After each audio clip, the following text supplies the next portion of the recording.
പ്രഖ്യാപനമൊക്കെ വരുന്നതിന് മുൻപ് ചുവരെഴുത്ത് തുടങ്ങിയതാണ് BJP. പ്രത്യേകിച്ച് നേമത്ത് തദ്ദേശ തെരഞ്ഞെടുപ്പിൽ തലസ്ഥാനം പിടിച്ചത് വലിയ ആവേശമാണ് പാർട്ടിക്ക് നൽകിയത്. ഇന്നതാ BJPയുടെ ആദ്യഘട്ട പട്ടിക പുറത്തു വന്നു. A ക്ലാസ് മണ്ഡലങ്ങളിലൊക്കെ സ്ഥാനാർത്ഥികളായിട്ടുണ്ട്. നേമത്ത് രാജീവ് ചന്ദ്രശേഖർ, മഞ്ചേശ്വരത്ത് K സുരേന്ദ്രൻ, പാലക്കാട് ശോഭാ സുരേന്ദ്രൻ, തൃശൂരിൽ പത്മജ വേണുഗോപാൽ, പാലായിൽ ഷോണും, പൂഞ്ഞാറിൽ PC ജോർജും, കാഞ്ഞിരപ്പള്ളിയിൽ സർപ്രൈസ് എൻട്രിയായി കേന്ദ്ര സഹമന്ത്രി ജോർജ് കുര്യൻ വരികയാണ്. പ്രശാന്ത് കൃഷ്ണ നമുക്കൊപ്പം വിവരങ്ങളുമായി ചേരുന്നുണ്ട്. പ്രശാന്ത്, BJPയുടെ ആദ്യഘട്ട സ്ഥാനാർത്ഥി പട്ടിക വന്നു കഴിഞ്ഞിട്ടുണ്ട്.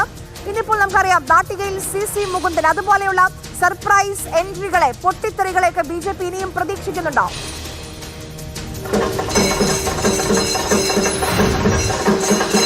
ആര്യ, LDFന്റെ സ്ഥാനാർത്ഥി പട്ടിക വന്ന് 24 മണിക്കൂർ തികയുന്ന അവസരത്തിലാണ് BJPയുടെ സ്ഥാനാർത്ഥി പട്ടിക പുറത്തു വന്നത്.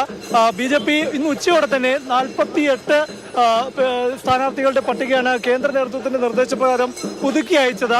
ഇതിന്റെ അടിസ്ഥാനത്തിൽ വൈകിട്ടായപ്പോൾ 47 സ്ഥാനാർത്ഥികളുടെ പട്ടിക പുറത്തു വന്നു. നമ്മൾ ആദ്യമെല്ലാം വാർത്ത നൽകിയതുപോലെ തന്നെ മുതിർന്ന നേതാക്കൾ മത്സരിക്കുന്നത് നമ്മൾ നേരത്തെ വാർത്ത നൽകിയ മണ്ഡലങ്ങൾ തന്നെയാണ്. അതായത് മഞ്ചേശ്വരത്ത് K സുരേന്ദ്രൻ, നേമത്ത് BJP സംസ്ഥാന അധ്യക്ഷൻ രാജീവ് ചന്ദ്രശേഖർ, വട്ടിയൂർക്കാവിൽ R ശ്രീലേഖ, കഴക്കൂട്ടത്ത് V മുരളീധരൻ, പാലക്കാട് ശോഭാ സുരേന്ദ്രൻ. നിന്നുള്ള BJP സംസ്ഥാന അധ്യക്ഷൻ രാജീവ് ചന്ദ്രശേഖറിന്റെ റോഡ് ഷോയ്ക്കൊപ്പമാണ്. നമുക്ക് കാണാം, നേമത്ത് അവർ പ്രചാരണം തുടങ്ങിക്കഴിഞ്ഞിട്ടുണ്ട്. കളം പിടിക്കാനുള്ള ശ്രമങ്ങൾ രാജീവ് ചന്ദ്രശേഖർ തുടങ്ങിക്കഴിഞ്ഞിട്ടുണ്ട്, അല്ലേ പ്രശാന്ത്? രാജീവ് ചന്ദ്രശേഖറിന്റെ റോഡ് ഷോ നേമത്ത് ഇന്ന് വൈകിട്ട് സ്ഥാനാർത്ഥി പ്രഖ്യാപനം വന്നതിന് പിന്നാലെ തന്നെ റോഡ് ഷോ ആരംഭിച്ചു. തിരുമലയിൽ നിന്ന്, അതായത് നേമം മണ്ഡലത്തിൽ ഉൾപ്പെടുന്ന തിരുമലയിൽ നിന്നാണ് റോഡ് ഷോ ആരംഭിച്ചത്. ഇപ്പോൾ അദ്ദേഹം വാഹന പര്യടനത്തിലാണ്.